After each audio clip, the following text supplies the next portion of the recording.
Introducing a part removal tool designed specifically for FDM printers.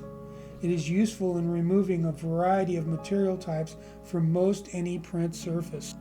Many new printers using PEI print surfaces can easily release parts if you are willing to wait until the print surface cools. But if you are working within an environment where you want to cycle a 3D printer as soon as possible, this part removal tool will reduce the time between prints because you will be able to remove most parts as soon as they are finished printing.